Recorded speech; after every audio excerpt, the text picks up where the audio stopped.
This podcast is sponsored by funkytshirts.co.uk. Horrible person. Really, just a really self-obsessed, narcissistic, swindling, backstabbing son of a bitch. Well, hello there, and welcome to More Movies Podcast. This is episode number 72. Apparently, the president paid no income tax in the years 1970, 71, and 72. Hello there, thank you so much for joining us. We hope you are all well. My name is Greg Fisher. I am joined as always by my good friend and colleague, Mr. David Roberts. How are you doing this week, Dave? I'm doing very well, thank you, sir. Here we are in the new year. Oscars season, award season is in flight. So it's all very exciting and lots of great films to talk about. Absolutely. So I thought this week we will be talking about 4 movies and then we'll talk about the Oscars as well. So for anyone who's just tuned in and wonders what we're going to be getting up to, we're going to be discussing Bugonia, Marty Supreme, F1 and Hamnet, as well as other films that are featured in this year's Oscars shortlistings. So let's get straight into it with our first film. Okay, Dave, so the first film we're going to be talking about is Bugonia, which was directed by Yorgos Lanthimos, Marmite director, some might say. We seem to love his work, not all of it, but we do enjoy quite a bit of it. He's with Emma Stone on this one again. I think it's the 4th film she's done with him now. Jesse Plemons is also in this, and another actor called Aidan Delbis, which I believe this was his first ever film. It is a remake of a South Korean film. Save the Green Planet. There we go, Save the Green Planet by Jang Joon-hwan, who was originally slated to direct this American or English language remake. And for one reason or another, it all got switched around. He stayed on as producer and Yorgos Lanthimos came in to direct. Bugonia, they changed the title to Bugonia, which I believe is some sort of folk ritual in the Mediterranean somewhere that involves slaying a cow and bees will come out of it. Oh, no, not the bees! Not the bees! Ah! The only thing I can think that's got some relation to the film is that they're worried about the bee population getting killed off. Just to briefly talk about what it says, I mean, the IMDb's synopsis says, 2 conspiracy-obsessed young men kidnap a high-powered CEO of a major company convinced that she's an alien intent on destroying planet Earth. Nice, simple, quick synopsis there, which pretty much sums it up because not much else happens in this film. We see Emma Stone at the start. She's head of this big, what looks to be some sort of pharmaceutical company. And she's like this go-getter, highly successful, powerful businesswoman that's obviously very much in charge of it all. And then we also see Jesse Plemons and Aidan Delbis, who are cousins. And basically, they're the conspiracy theorists. They're going to kidnap her and lock her up in their basement, which they do. They shave her head, they tie her to the bed, all quite nasty, really, and nasty sort of stuff. And you're thinking, oh my God, these guys are lunatics, absolute madmen. And then it kind of proceeds for the next hour and a half or 2 hours, whatever it is, it's a back and two between those 2 guys and her. So you've kind of got a Misery situation, if you remember Misery, where he's like, James Caan's being kept captive by Kathy Bates. It's kind of like that with these 2 and her, and you're thinking, is she going to escape? Is she going to be able to get out of there? She sort of works on the cousin a little bit, doesn't she? And it's all very much, mind games going on back and two. Lots of humor in there, lots of funny stuff. Although it is all a little bit wild. You can kind of tell it was based on a South Korean film because their cinema tends to deal with these kind of crazy situations.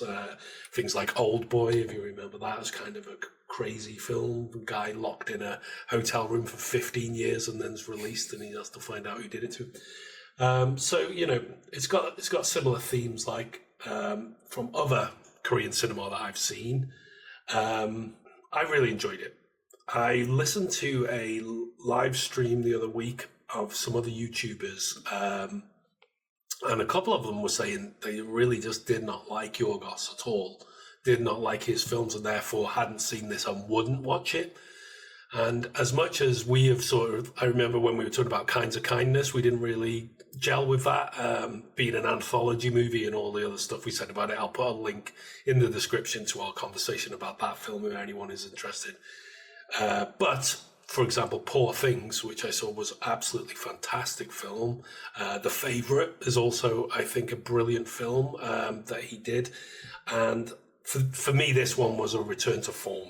And I really did enjoy it. So I was quite surprised to find out that there were people out there that just won't go near him. They were all Americans, by the way. Not that that should have too much of a sway on it, but I just think with us being Europeans, maybe we're a little bit more used to cinema that is sometimes a little bit, as they would say, left field or a little bit unusual. What do you reckon? Yeah, maybe Europeans more esoteric in their cinematic choices. Maybe.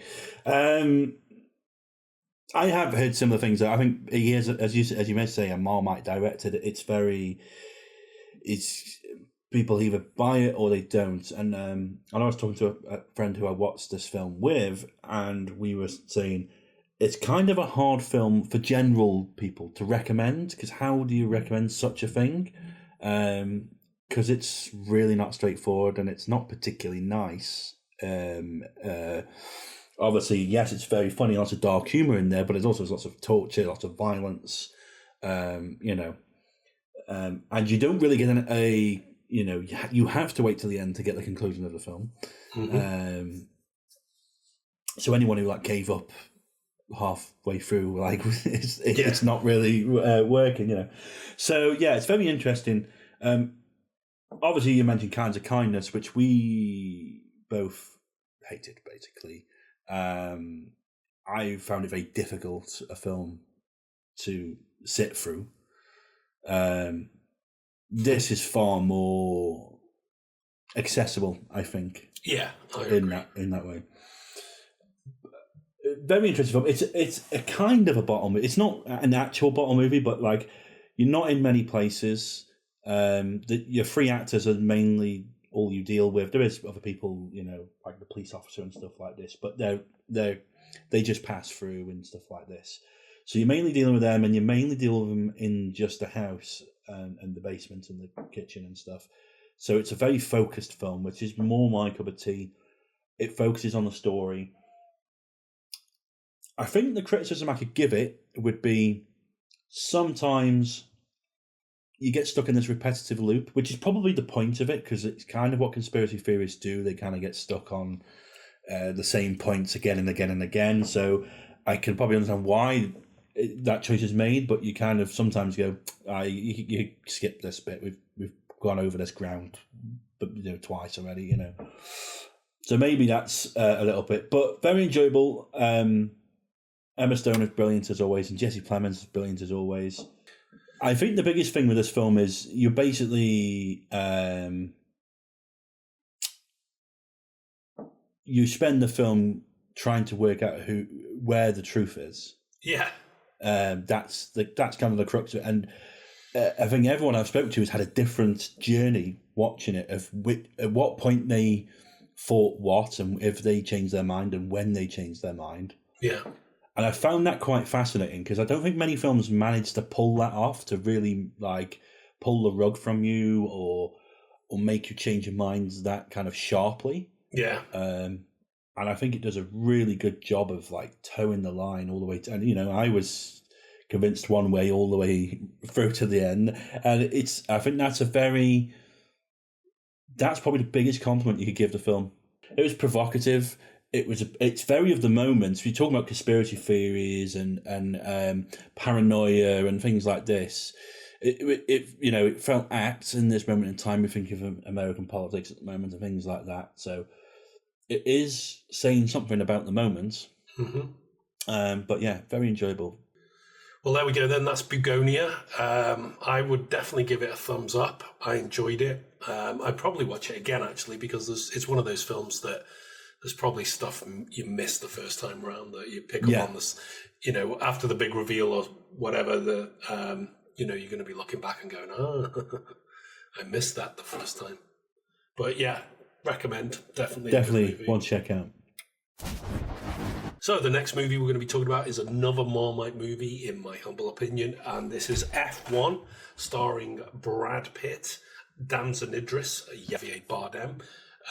It was directed by Joseph Kosinski, who probably most notably did Top Gun Maverick a few years ago. It was produced, though, by Jerry Bruckheimer.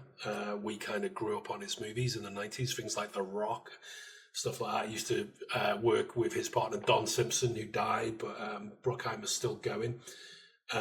So this is basically, as I said, it's a Marmite movie because it's kind of it's getting called a dad movie. It is kind of an old-fashioned movie in that sense now. You know, like I said, Bruckheimer's known for his stuff in the 90s, sort of big bombastic films like Armageddon and things like that. This is kind of bombastic in its way, but it's about Formula One racing. So in the past, what we've seen things like Rush with Chris Hemsworth. Yeah. Racing movies, I mean, it makes me think of real old stuff like Steve McQueen, you know, and Paul Newman, people like that, you know, Le Mans, and different things like that. The classics. And that's why I think it's getting called a dad movie as well, because, you know, it is possibly a little bit old-fashioned. But having said that, having watched it, I found it to be quite exciting film. It is basically, it's a race movie, so, you know, it's that old... Days of Thunder was the other one I was thinking of, the Tony Scott film with Yes, Tom Cruise. So it's that whole idea of, you know, well, Brad plays the over-the-hill guy, you know, he's a little bit older by the time we catch up with him in this story, but he's had former glory days. And he used to race with Javier Bardem in a team years before, and Bardem goes to him and says, look, we need to get a couple of points just so we don't get absolutely, you know, I'm going to lose the team, everything's going to go to shit. I need your help. Can you come in and finish the season with my rookie? So there we go. We're into it then, and it's race after race after race, so there's a lot of rinse and repeat in this, but if you're in any way into motorsport or Formula One, I think they did a very, very good job here of getting the verisimilitude right. It really felt very much like you were in the cockpit of the Formula One cars. I felt like they did it for real. There wasn't any CGI to be seen. This was all like real cars racing on real tracks. You know, with a lot of fantastic set dressings and set designs. You felt like the crowds were really there. You had lots of the real Formula One drivers pepper in the background, so it felt like you could be tuning in on a Sunday and seeing these guys, you know, in the pit and stuff. But yes, very much. The old dog is brought in to teach the new dog some old tricks or something like that, and sort of, you know what I mean? Yeah. And it's Brad, isn't it? You know, and Oh, good old Brad. You can't beat Brad. one thing you can say about this film was it was financially successful. It did do well at the box office, so the dads turned out for Brad. Brad is a dad. Brad. Brad is a dad. Brad dad. So they came out for it, and so much so that apparently they are going to make a sequel to this. F2. F2. That's so good.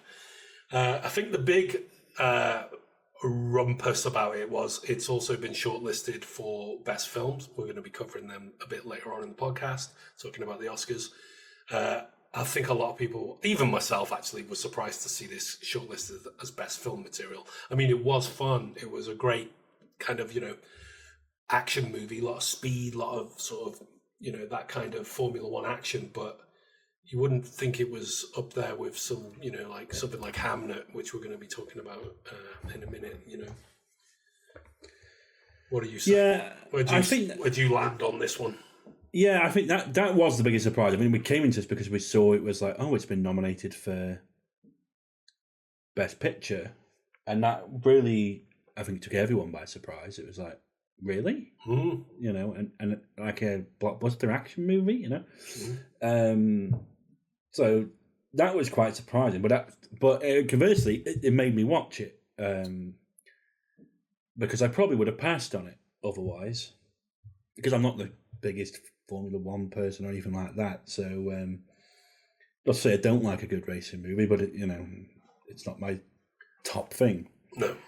But I agree with the sentiment as well that I don't think it really is a Best Picture nomination film, really. It's a bit strange, but who knows what. It's a bit like a sandwich filler, isn't it? Yeah. For that However, category. I thoroughly enjoyed it. Really enjoyed it.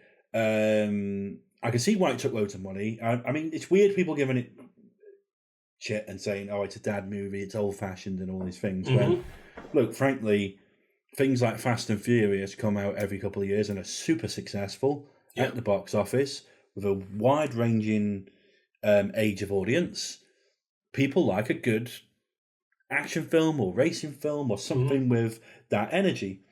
Now, there's terrible versions of a action or it's something that's high energy, something like that Ambulance that we covered a few years ago, which is a pile of dog shite. But when it's done well, it can be really good. Mentioning Jerry Bruckheimer, I think the stuff in the 90s is so much better than a lot of the stuff that gets put out now in this category because of reasons. So, and this did feel in that vein. I'd say it looked fantastic. Obviously the special effects and stuff going on, but because they'd done so much for real as well, the blending and everything was just fantastic. So it looked great. The sound design was excellent as well. That really stood out for me. I was like, the music and the sound design were just brilliant. I think it might win awards in that category. Brad was Brad. He's great. The rest of the cast are great. It was good fun. Sonny Hayes. What a name. Sonny Hayes. They even do that joke at some point. Is it sunny? Is it hazy? No, it's just misty over the track. I mean, there's obviously a tale as old as anything. Like, it's the most obvious story. There's nothing It's an underdog story. It's exactly that. And, they have an accident. He goes out and on his behalf. And they have their little macho rivalry and all that, all the standard stuff. But it works. It's great, Yeah, absolutely. But yeah, very enjoyable. But as you said, the thing that got me the most was, I was like drawing myself into the screen, just like, oh, is he going to win the race? Is he going to win the race? I was invested in it. I'm like, he's moved up to 8. And because it was all that kind of, they were the underdogs, so they're doing like these underhanded things, like to win the races. Like they weren't conventionally the best. So they're like, how can we do this with the tyres? How can we knock them off? How can we time the tyre changes and stuff like this? They were doing all these clever tactical stuff, which I kind of enjoy, that kind of thing. Yeah. It became more about that and like, oh, can they do it? And so it's like, it became really fun for that. So it does draw you in and you're like, oh, I'm up for this. So fantastic job of it, actually, I think. Yeah, and I thought the drama was good as well. The whole relationship that Brad has with Damson Idris, the younger guy. He's kind of like a Lewis Hamilton style character, isn't he? He's British and young and just starting out. Funnily enough, Lewis Hamilton was a producer on the film as well, so I think that added a lot of, like I say, verisimilitude to it all. That he was able to get a few of the other guys in the background, and it just, obviously had some drivers in that could do the actual. Because you have to really know what you're doing to be driving at 200 plus miles an hour in these basically like a jet engine on wheels, isn't it? Yeah. So they're not gonna let Brad Pitt just go racing around. Although he probably did do some driving, it was a bit like Tom Cruise, isn't it? I'm going to fly the plane myself. Well, probably did a bit of that in this. But as I say, the drama worked. It was that kind of, and there was the romantic interest with Kerry Condon was in there. She was very entertaining. She was part of the pit crew and stuff, and her and Brad have a little fling, of course. In that way, it was kind of old fashioned. There was all the formulas. Very much a lads movie in a lot of senses, but yeah, I agree with you. It worked. It had me invested. I watched it twice. I watched it once, thinking, no, I'm going to check this out and see if it's as bad as that, and really enjoyed it. And then watched it again with a friend who I knew would enjoy this kind of thing, and they did. So. Yeah, I've seen it twice. Don't think it'll win Best Picture. be a big shock if it did. Imagine it. There would be people rioting, I think, if it won Best Picture. But as you said, may win some technical categories, and if it does, it's brilliant. I'm all for that. So, if you like this kind of film, if you were into that kind of thing, your Paul Newmans, your Steve McQueen's of yesteryear, then definitely check out F1 if you haven't already, because it is quite a ride. Okay, next on the list is a film we were very excited to see last year. It came out at Christmas. We got to see it in January. It's Marty Supreme, starring Timothée Chalamet, Gwyneth Paltrow, Odessa Azion, or Azion, I don't know how you say the name. It's directed by Josh Safdie, who co-wrote it with Ronald Bronstein. There was lots of other little cameos and bit parts in this. Abel Ferrara was one of the characters in there, the filmmaker. Very strange, but he did well. So this is basically about a table tennis player in, when was it set? The 50s, 1950s, somewhere there. Who is played by, his name's Marty Mauser, played by Timothée Chalamet. Horrible person. Really, just a really self-obsessed, narcissistic, swindling, backstabbing son of a bitch of a character, which is against type for Timmy. Timmy's usually the good guy. Tell us how you really feel. Exactly, But this is it. This is like this is the thing about the Safdie brothers as well. They always they tend to take on these stories about people who aren't clear-cut heroes. And that's very much the thing with Marty Supreme. He isn't at all a hero, yet somehow he is. Yeah. Is how I saw it. Long film, 2.5 hours, but a very good film. Huge cast, like I said, all sorts of people in this. It even had that guy from what's his name from the Shark Tank as the main antagonist in it. I only know him from seeing clips on YouTube of the Shark Tank. But Kevin O'Leary. There you go. An asshole in real life playing an asshole in the film. So well cast, obviously. But yeah, I mean, this is about a lad who's trying to get on top of his game as a ping pong player or a table tennis player, and not quite making it. He's like second best almost, even though he's like projects this image of I'm the best, I'm the greatest, and I'm going to invent my own little ping pong ball, and I'm just going to be, the greatest athlete there ever was at this sport. I'm going to be a legend, but he doesn't quite make it. And it's more about his character flaws than it is about his, prowess as a ping pong player. But ultimately, for me, I found that it was a redemption story, and by the end, he became less selfish, and that was the whole character arc. That he was a selfish bastard all the way through, especially with Odessa Azion's character, where he's treated her like shit this whole time, got her pregnant and everything, but by the end, has become, a little bit more responsible.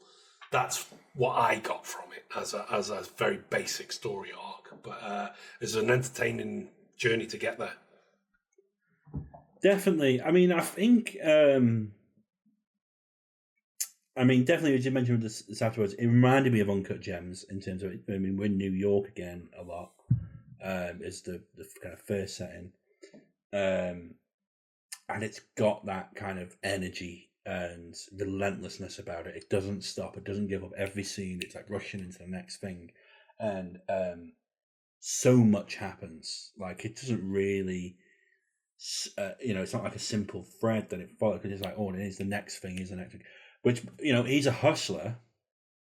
So it's always like, what's the next thing he's going to do, right? So, and it's all, as you say, in pursuit of this, I'm going to be the best. And he kind of is the best. He's the best American in some ways, but never quite gets there because the Japanese player and stuff is that bit better and wins the title, and so he can never quite, and without becoming the world champion or whatever, he can never quite get what he thinks he should be, and that's his downfall. All because of his. He also pisses people off at the ping pong league or whatever they're called as well. So he kind of gets, kicked out for that as well. So he's not doing himself any favors the whole time. No. He's trying to get into the next competition to do that, and something else in his life falls through because of his own hubris, really, and because of it's all because of overconfidence and stuff. And it's all karma coming back to bite him because he's an arsehole throughout it all. So it's like, well, you don't deserve it because of this, and. He thinks he's more than he is. Great performance, though. Great performance, terribly entertaining. As you say, against type for Timmy, who's usually... Most things he's done recently has been the kind of good guy. Definitely. Or a cleaner image, anyway. I mean, great cast all throughout. Yes. Looked fantastic. Yeah. Great soundtrack. It was interesting because they, although it was set in the 50s, it was a very 80s soundtrack. Yeah. It was. That was a thing as well. It had a modern soundtrack, or more modern than the time frame anyway. Yeah. But it worked really well for the energy of the film. We've seen that in films before. Tarantino's done it with stuff. Yeah, of course, yeah. There are other examples where people put in, what they call a needle drop of, something that's much more modern for the context of the film. But like you said, with this one in particular, it definitely worked. Yeah, it was. You become absorbed in it, and you're just there for the ride, and it is what's going to happen next, and all the way through, and then quite the ending is so. Because we watched it in the pictures, and the audio sounds of the babies crying and the end scene is enough to force you out of the cinema because it's so jarring. It was like, oh my god, this is too much. But yeah, it's from start to finish. It's very entertaining, very exciting. It's everything you need it to be. It was different than I actually thought the film was going to be. Yeah, it's not what I expected it to be, and certainly didn't end in the way I thought it would end. No, but it ended exactly how it needed to for the story. I was glad it ended like that, because without that, the guy is just a complete arsehole. Yeah. Like, I don't care what happens to him without that. But the fact that he finally sort of comes around to it and realizes basically his responsibility and the love that's there for him, and this idea of, of being something to someone else rather than just yourself. He's so selfish all the way through. He's so selfish that right at the end, when he goes and sees his own child, that's the redemption. That's the end. Where it's like, well, he's finally realized that there's other people in this world except him that that maybe rely on him and need him as much as he needs himself. Very much a film about growing up. That's what it's about. Yeah. I think that's the thing. But yeah, very enjoyable. Another great A24 film. Another great film from Timothy. Another great film from the Safdies. Well, Josh Safdie in this case. Yeah, another one who's apparently going to get cancelled as well, because I don't know whether you heard, but there's some stuff come out about bad practice with underage actor on one of his sets that caused a bit of a stink.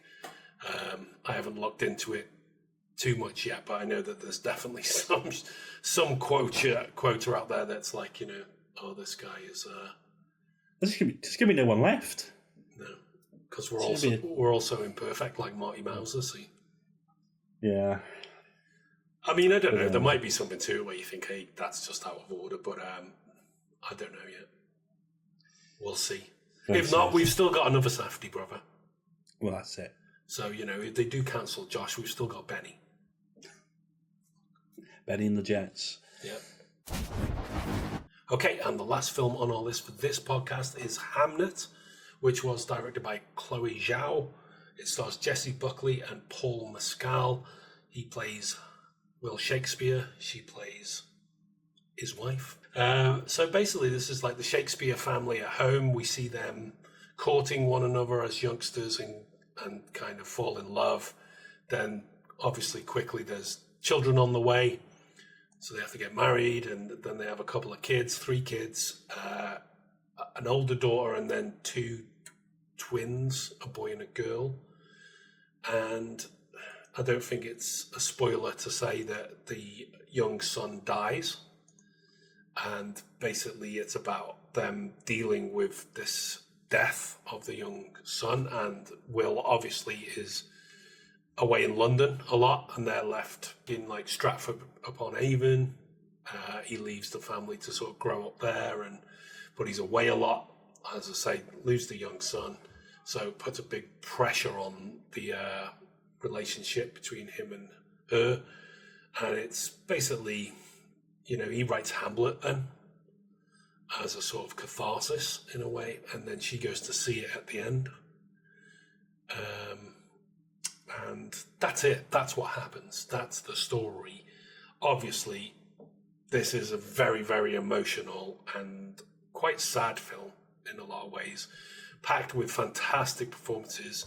Yes, of course, from Paul Mescal and Jessie Buckley, who are both excellent in it, but from the children, considering these are very, very young actors, none of them will be over 10 years old, I don't imagine. And they gave such mature and emotional and weighted performances themselves. That's really what made it all work. Fantastic direction from Chloe Zhao. She's an Oscar winner. We know she's tried and tested. She's a brilliant director.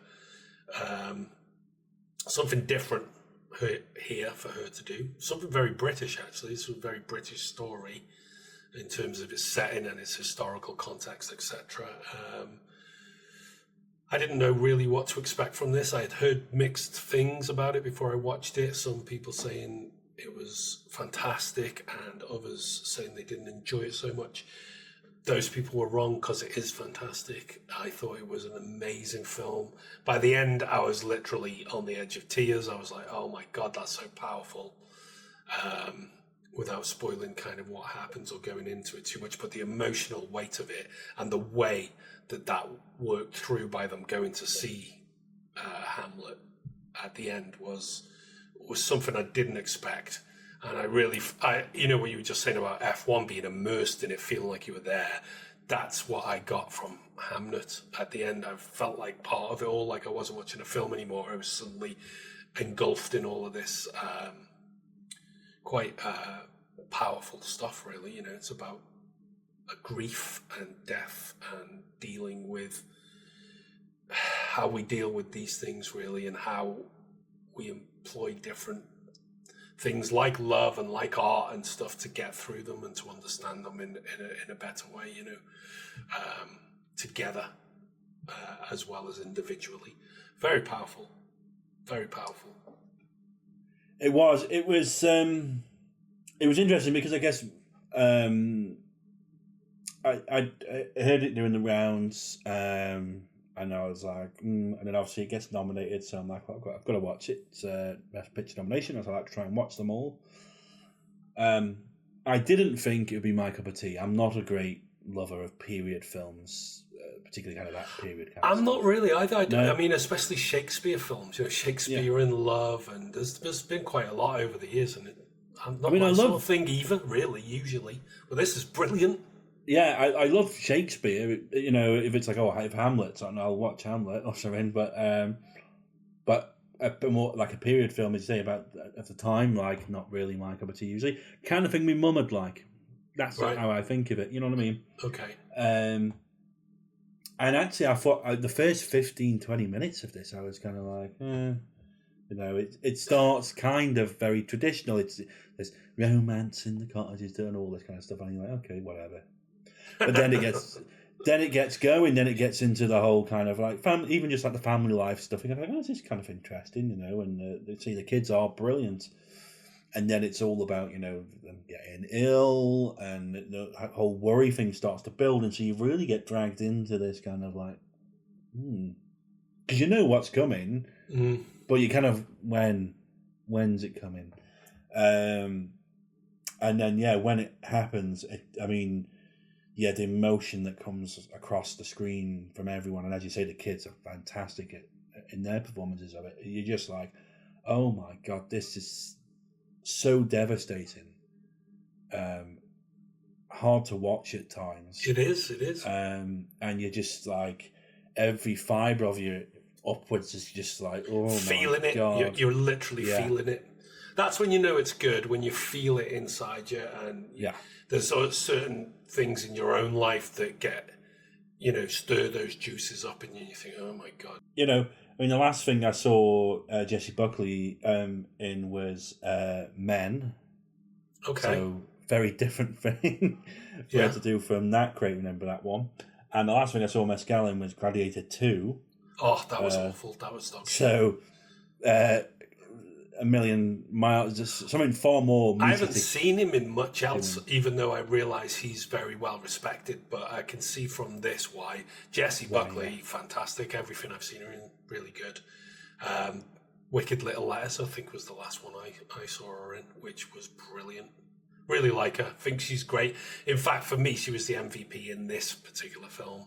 Yeah, she was. Yeah. I mean, so she should be. She's the mom. It's her children. It's and he's dealing with the guilt of being away, and he's kept them away because he's trying to protect them, and it hasn't worked in a way because the plague or whatever it is has still kind of got to them, and it nearly wipes them all out. He's lucky there's just one kid gets killed in a way, and I know it's not lucky at all, but you know what I'm saying. But she's the one dealing with it on the ground all the time. She has the hardest time of it, I think, as well, because she's a bit of a wild woman of the woods, isn't she? All the sort of like almost bordering on witchcraft with the remedies, natural remedies and all this stuff. And her mother was obviously is alluded to as being a big influence on her in that sense, but she's kind of like ostracized from the community a little bit. When he first says he's marrying and stuff, his family's like, no chance, no way, no how. And, so she has to go through everything in the space of the 2 hours. And, what a great actress to really portray such a range of different emotions. There's some very joyful, playful things that she's very loving with her children and with him, but she's also in a lot of pain. She goes through so much pain. When they turn up at the end in the Globe and they go to watch Hamlet, and she's kicking off, and she's just like, and I'm just thinking, oh my God, what's, this is going to be bad because she's really unsettled and stuff. But once she does settle in, and it sort of like grabs her, and it's fantastic. What a great film. It totally took me by surprise. I was not expecting to enjoy it as much as I did, and I thought it was fantastically, albeit very sad and emotional, but a fantastic film. That was the thing. It took me by surprise in that way. That I didn't think it would be my cup of tea, and then it was like, this is actually brilliant, really depressing.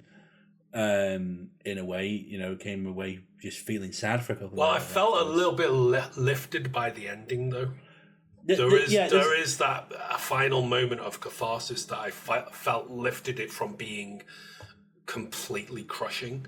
Yeah, there's definitely, I mean, the end, it's lovely. I mean, the very last kind of shot or two is just like beautiful. Yeah. But I still, like, the next 2 hours was like, oh, that was quite a sad film. You know what I mean? There's a lot of emotion, definitely. And so, but I like that. I like a film to provoke me. You want to feel it. You want to feel like you want to feel a play. You want to go to see Shakespeare. You want to come away having felt what has happened in the story and stuff. And in a lot of ways, this did that very successfully. Very worthy. And I think it's a terrific watch. Yeah. That I would, recommend to everyone. Yeah, highly recommend it. The people that loved F1, maybe not so much. But those people who was never going to watch F1, this is the film for you. And that shows what a range of movies we do here at More Movies, hence the name More Movies. We like to watch a wide gamut of different types of movies. We do not ever stop ourselves saying, oh, we only watch comedies, we only watch sci-fi. We watch them all, and we rank them where we see fit, and we love them where we love them. And this was one to love for me. Fantastic film. Thumbs up. Definitely see it if you love a good movie. Right then. As you said at the start of the podcast, Oscars. The Oscars are coming. The Oscars are coming, sir. The Oscars. It is that time of year. March always means Academy Awards. So this year, the 98th Academy Awards, we're rattling on towards 100 now. So as is our tradition, what we usually do is have a little chat about the nominations each year beforehand. We don't do all the categories, that would take too long, but we do the acting categories, supporting and leading, and we do the director, and we do the Best Picture, a lot of which we have been talking about over the last month or so, and some of which in today's podcast as well. But let's kick things off and have a look at actor in a leading role, because it's the first one here on the Academy Awards website, theoscars.org. So I'll go through these and we'll take it in turns that way. So actor in a leading role, we've got Timothée Chalamet in Marty Supreme. We just talked about this movie in this podcast. He went a little bit crazy when he was promoting Marty Supreme. Some of the stuff I've seen him do there, I was thinking, is this guy all right? But hopefully he is. So he's up for it. We've also got Leonardo DiCaprio for One Battle After Another. We spoke about this on the last podcast, number 71, I believe. Obviously, we'll link that below. He was the main star there.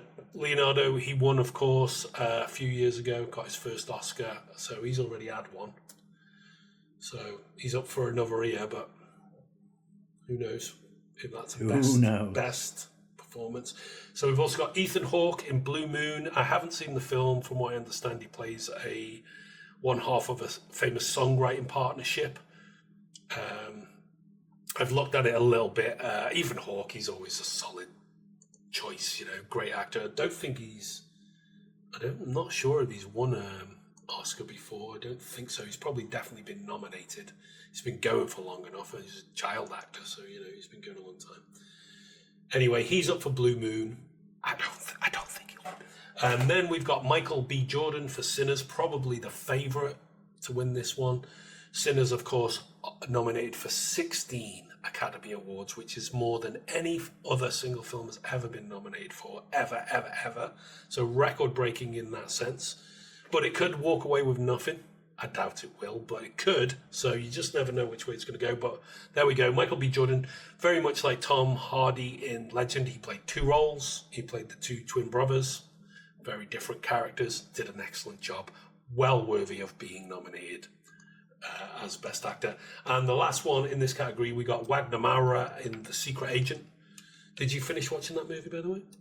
I didn't get a chance to finish it, no. I'm halfway through. Halfway through The Secret Agent. Also a brilliant performance. For me personally, on that list, as much as I love Timmy and I love Leo, I would like to see Michael B. Jordan get it. And second only to that, Wagner Moura. They're my two choices on this. I like the other two guys, but I think Timothy maybe will get one in the future because he's going to be acting. When he sort of matures a bit more, maybe he'll get one in the future. Like Leo had to wait, I think Timmy has to wait. I don't think DiCaprio will get it for this one. He was great in that film, but I don't think it's an Oscar-winning performance. And as I say, Michael B. Jordan, he's got to be the favourite for it. He's certainly my pick, and if he wasn't, it would be Wagner Moura. Over to you. It's a hard one, this, because obviously I have no idea about Blue Moon and Ethan Hawke's role there, and I haven't finished Secret Agent yet.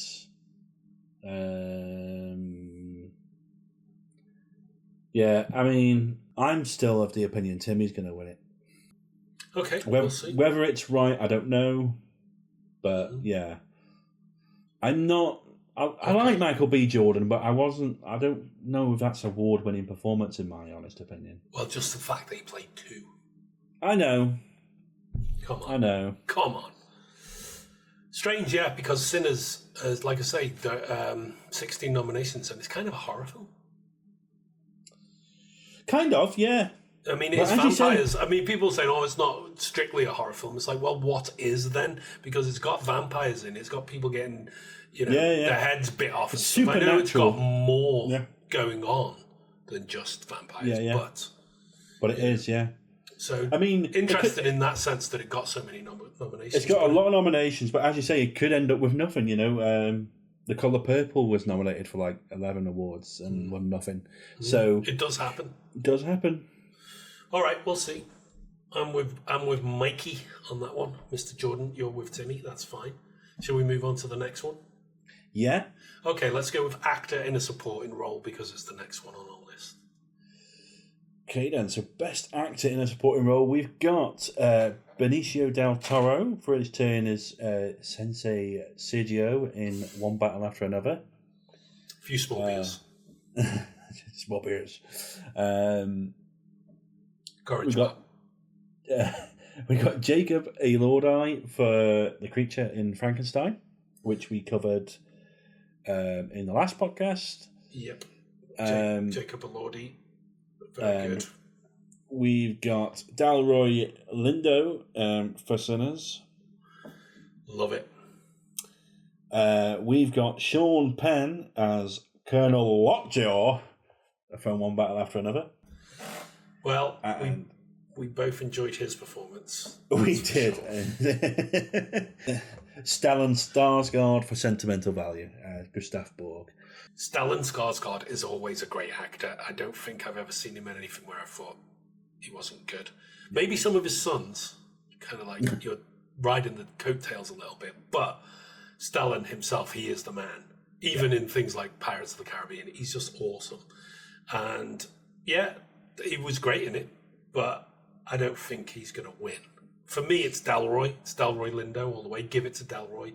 And if not, my backup is Benicio del Toro. Yeah, I think this is a really good one because I think actually I obviously haven't seen Sentimental Value yet, so I don't know about Stellan, but I know he's a great actor, so I'm sure it's fantastic.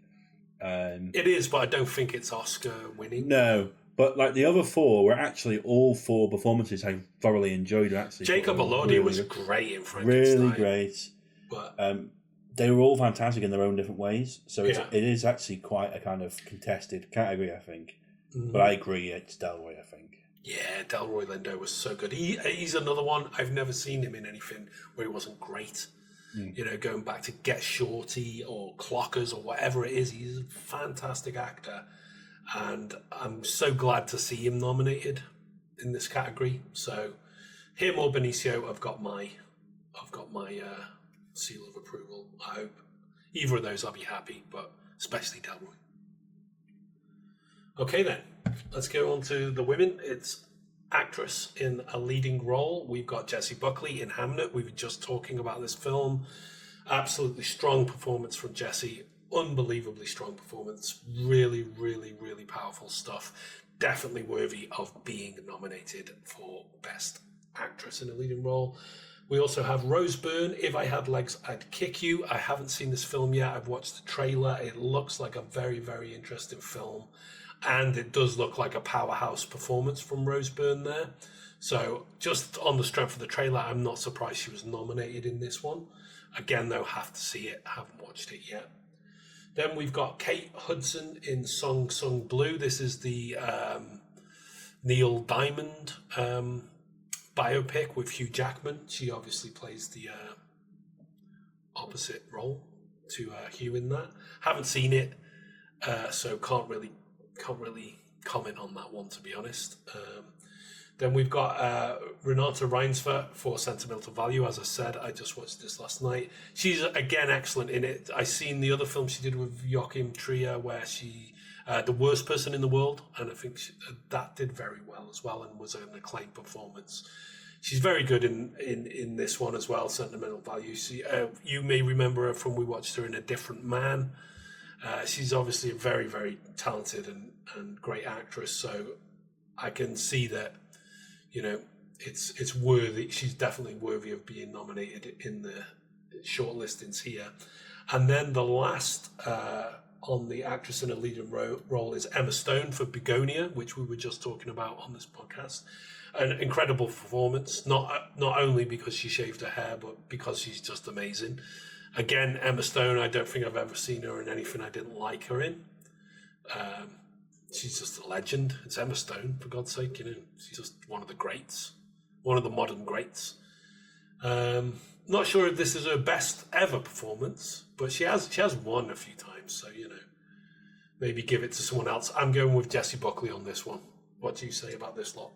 Yeah, I'm with Jessie Buckley as well. I think obviously I've just 3 of them performances I've not seen yet, but on what I have seen and kind of what trailers and stuff I've seen of the other ones, I'm going with Jessie. I thought it was a fantastic performance. It was. We just said how great a film it was.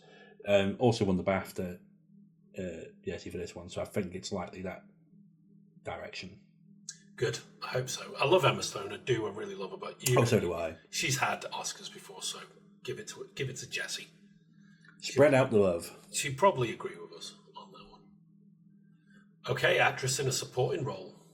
You want to take us through that? So, actress in a supporting role, Sentimental Value. Again, it's got lots of acting nominations. We've got Elle Fanning in Sentimental Value as Rachel Kay. She was really great in it. I watched her recently in Predator Badlands as well, and she also plays 2 characters in that, a la Michael B. Jordan in Sinners.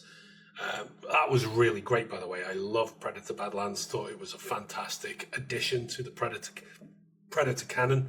Definitely check it out if you haven't already. Elle Fanning is ace in it. She was also very good in Sentimental Value, but you'd have to be. You're in there with Renata Reinsve and Stellan Skarsgård. You can't just be. No, you can't be mediocre there, can you? She was very, very good in it. Good luck with this one. Yeah. So next up is Inga Ibsdotter Lilias, I believe. I think she plays the sister of Renata Reinsve, and she was brilliant as well. She was very, very good. So glad to see her shortlisted. So yes, that's another one for Sentimental Value. Agnes Borg Peterson is the character she plays. Next up is Amy Madigan for Gladys in Weapons, which we covered, of course. Was it the last podcast or the podcast before? I think it was the last one. Yeah. I mean, as I said in that as well, I only know Amy Madigan really from Uncle Buck, because she plays his partner in that. But I thought she was brilliant in Weapons, really good. Yeah, it was probably about the only thing I took away and thought was great about it was her performance. Okay. But she was really great. And obviously, I think there's a big push from people on that performance. Will it sway the people voting? Who knows? Well, she did win. She did win somewhere recently. I can't remember which one it was, but it was the other week she won. And when she ran on stage, she did the run like the kids. Yeah, it was pretty cool. Then we got Wunmi Mosaku, who played Annie in Sinners. Very good performance.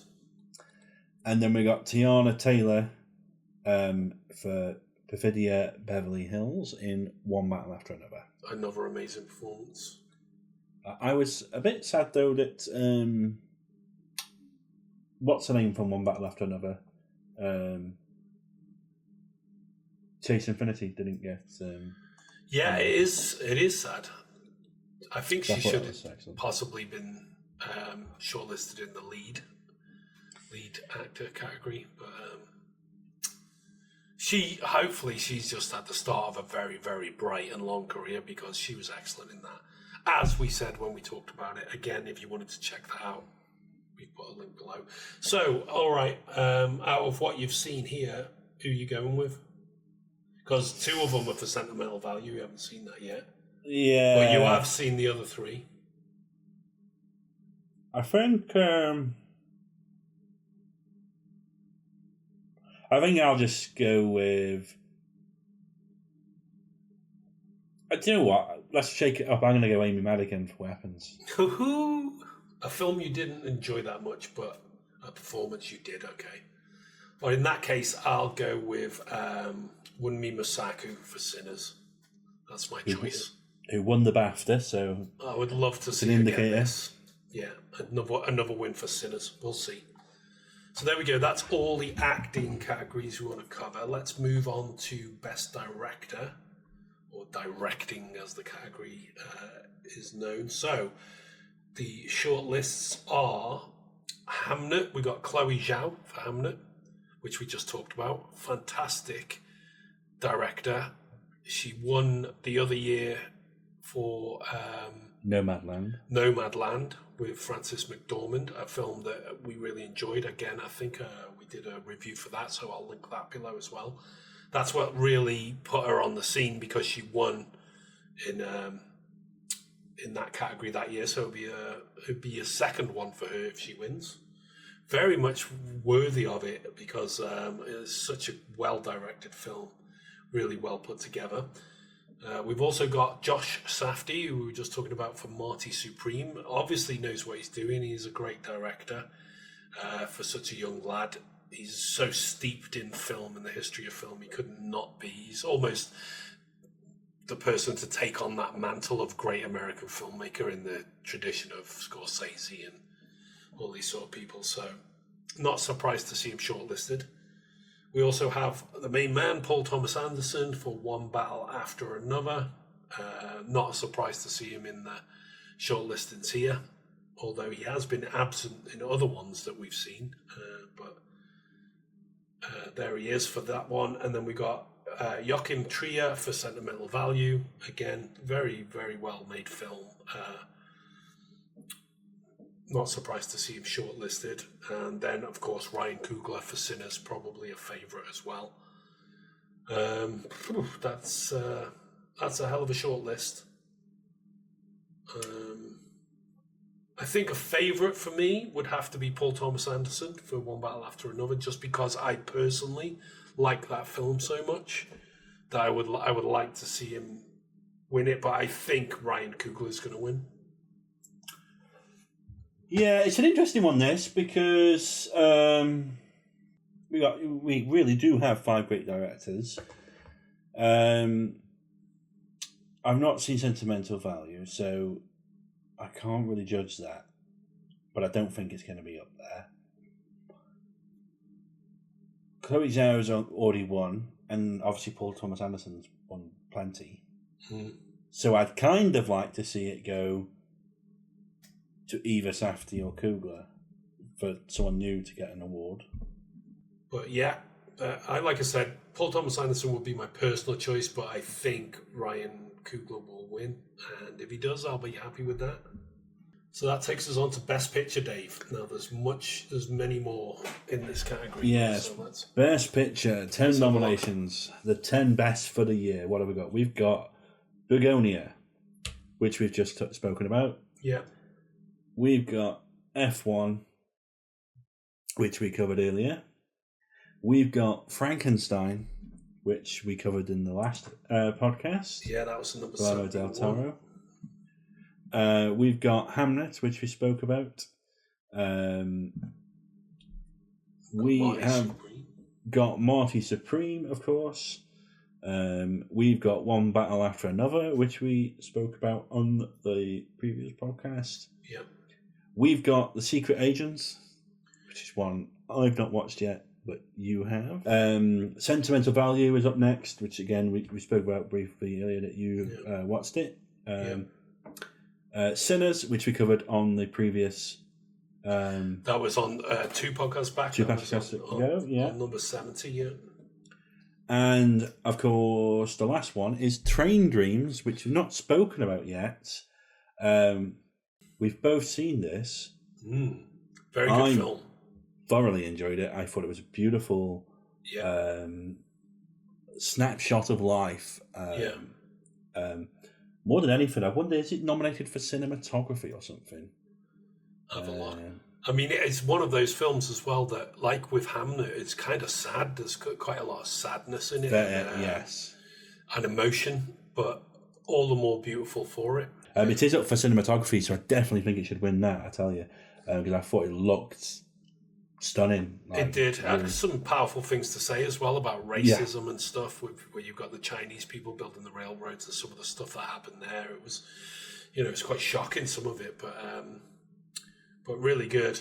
At the BAFTAs, it was one battle after another that won, which is one of our only indications, really. But what's it going to be? F1? F1, yeah, let's go for it. Really throw a spanner in the works. It really would. You just imagine it. I could just imagine people's faces. All of the cast of Sinners and Ryan Coogler. What's going on? And then they get up and they open the envelope. Oh, sorry, I have a feeling Sinners is going to get it, and if not Sinners, maybe One Battle After Another. They're the two heavyweights. I just don't think Josh Safdie's got quite enough clout at the moment with the Academy to win.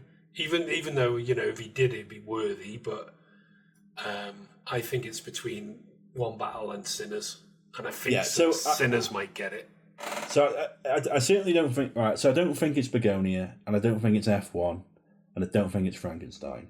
No, definitely not. I don't think it's Secret Agent or Sentimental Value. Probably and not. I don't think it's Train Dreams. No.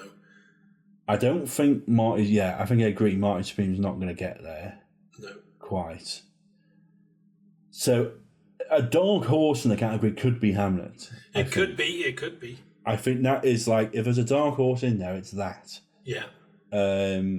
Otherwise, between Sinners and One Battle After Another. I think it's between them two. And I think it's a battle as well. And it could go either way.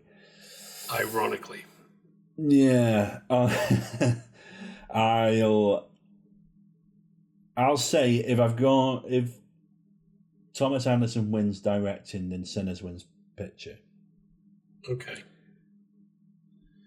I think there's a lot of hype around Sinners. Do you think the other way around as well, though? If Coogler wins Sinners, then One Battle? Possibly, yeah, maybe that's the case. I think there's a lot of hype around Sinners, and it like so many nominations and all these different things. Everyone's been talking about it. Yeah. I'm not sure it's going to convert.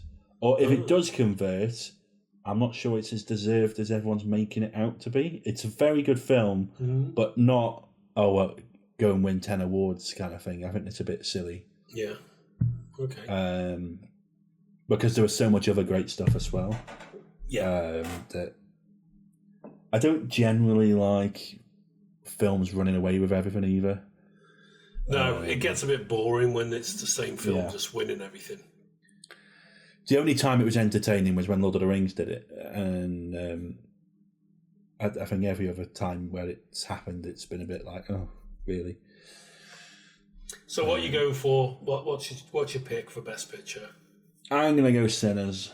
Yeah, I think Sinners as well. Even though I don't think it's my favourite film, but I think it's what's going to win. No, same here. I don't think of that list. Maybe for me, it's between Hamnet, One Battle After Another, and then Sinners and Marty Supreme very close next to it. But yeah, I think it'll win though. So I agree. I think that's my take as well.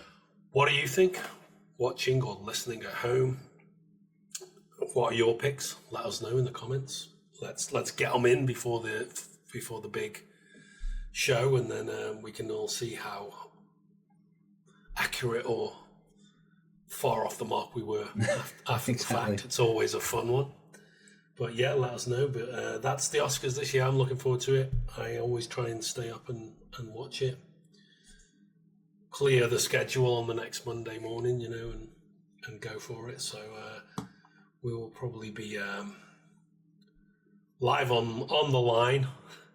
Live on the line. Posting about it as we go. Hosted by Conan O'Brien this year, so that should be fun. I like Conan. I think he's a good choice.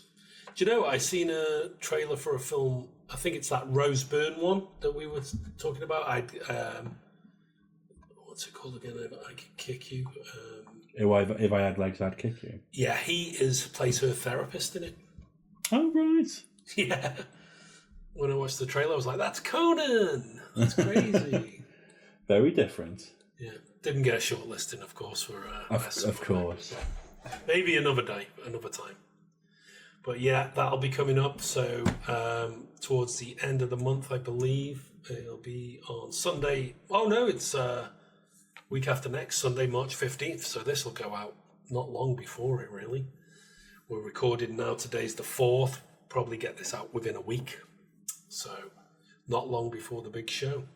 The big day. Hopefully, as long as nothing horrible happens. I mean, I hate that kind of Will Smith thing that happened and all that, you know. As long as nothing like that happens, then let's just have a good show, you know. What I'm sick of is Will Smith going on his redemption tour at the moment, trying to reinvent himself. Go away. Yeah, I'm afraid so. You can't, you know. People get away with too much these days, especially in America. There should be some punishment for some of these actions, I'm afraid. Anyway, keeping it light, let's wrap up. So that was episode 72. Thank you very much for tuning in and joining us for this one. Let us know your thoughts on the movies we've discussed. Did we get it right? Did we get it wrong? What were your personal feelings about some of these films? Let us know in the comments. Always interesting to hear from you. As always, you can check out our website, moremovies.co.uk. It's packed full of reviews and articles on there. All the podcasts are on there. So everything More Movies can be found at that URL. Absolutely. And join us on social media. Mainly Blue Sky is where we're at. Blue Sky and Instagram. More Movies for you. Come check us out. Drop us a message. Like, retweet, messages, etc. Join in the conversation. And if you want to listen to this in audio format, or you like your podcasts in that format, we're on all the major podcast platforms, audio streaming platforms, Spotify, Apple Music, etc. The links are in the description down below. The best way to support us, of course, is by giving us a like and subscribing to our YouTube channel here, or just supporting us generally on social media. We really appreciate that. If you're in a position to help us out financially, we do have Buy Me a Coffee, or you could sign up on one of the packages on Patreon. We really appreciate that. Thank you very much to our Michele and Shayne, our regular supporters. Thank you so much for continuing to support us. We love you both. Love you very much, guys. Okay, so that's it, Dave. We've got the Oscars coming. We'll probably jump back on at some point afterwards and see how it all went.